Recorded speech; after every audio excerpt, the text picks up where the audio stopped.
There's a strange art to working in an industry that's always on the verge of washing away. It feels a lot like building sandcastles at low tide.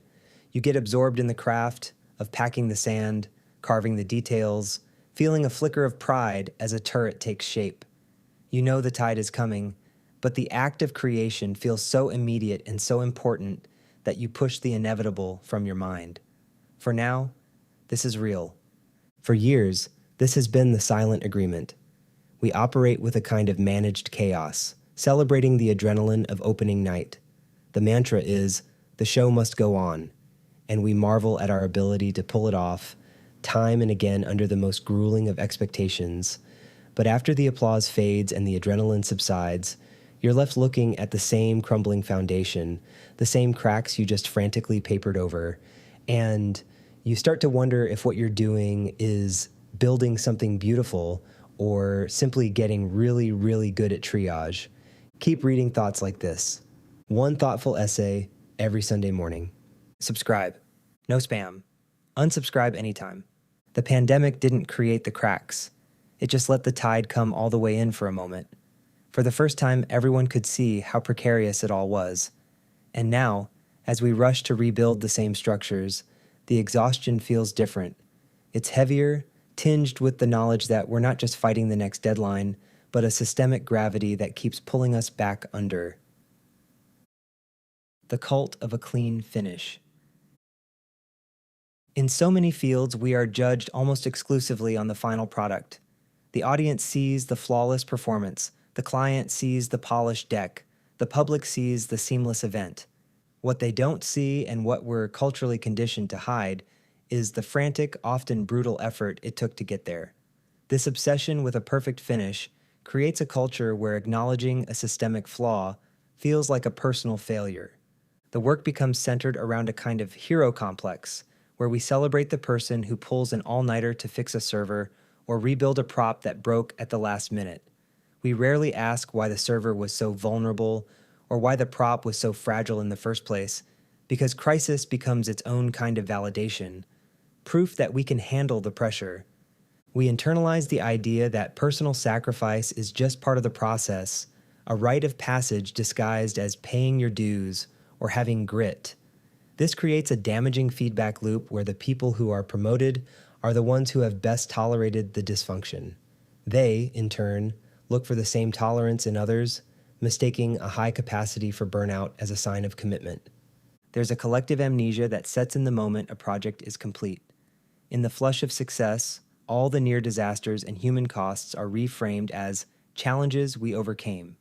This prevents any meaningful post-mortem on the process itself, because no one wants to sour the victory by admitting how close we came to catastrophe and how certain we are to face it again next time. The weight of invisible scaffolding. As you spend more time inside these fragile systems, you realize that most of the real work isn't on any job description. It's the invisible scaffolding of emotional labor, foresight, and personal relationships that holds the entire structure up. This is the work that prevents things from breaking in the first place, and it is utterly exhausting because it goes almost completely unrecognized. This work is the constant, draining effort of managing the anxieties of a team that knows it's under-resourced, or translating between departments that don't trust each other.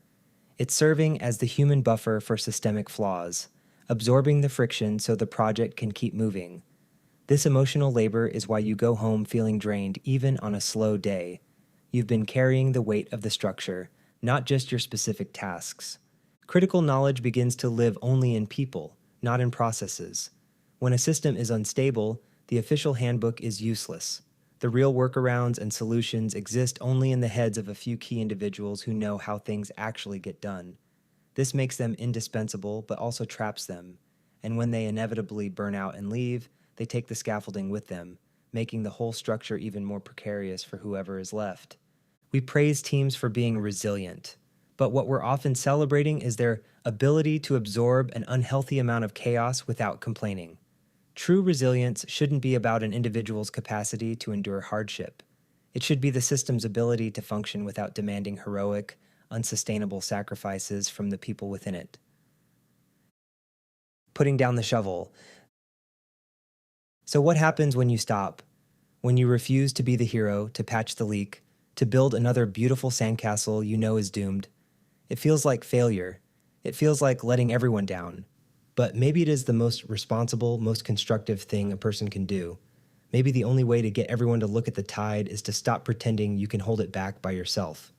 Saying no to an impossible task or an under resourced project stops being an act of defiance and becomes an act of care for the work and for the people doing it. It forces a conversation that endless patching avoids, a conversation about what is actually feasible and what needs to change at a foundational level. It's often the only feedback a broken system will ever hear. We have to start redefining success, shifting the focus from a perfect outcome to a sustainable process. Imagine if we celebrated a humane workflow, transparent communication, and a well rested team with the same energy we celebrate a flawless opening night. The final product might look different, but the people who made it would still be standing, ready and willing to make the next thing. The goal can't be to find more heroes who can withstand the tsunami. It has to be about building breakwaters so the sandcastles have a chance to last. This means investing in actual infrastructure, clear processes, fair fucking compensation, real safety nets, and documented knowledge. It's the slow, unglamorous work of building a foundation, and it's the only work that really matters. Key takeaways. The show must go on culture often normalizes crisis and masks deep systemic fragility. Much of what we call professional resilience is actually just a high tolerance for dysfunction. The most draining work is often the invisible emotional labor required to hold broken systems together. Refusing to patch a broken system can be a profound act of care and the most constructive feedback you can give. Real change requires shifting our focus from celebrating individual heroes to building collective, sustainable structures.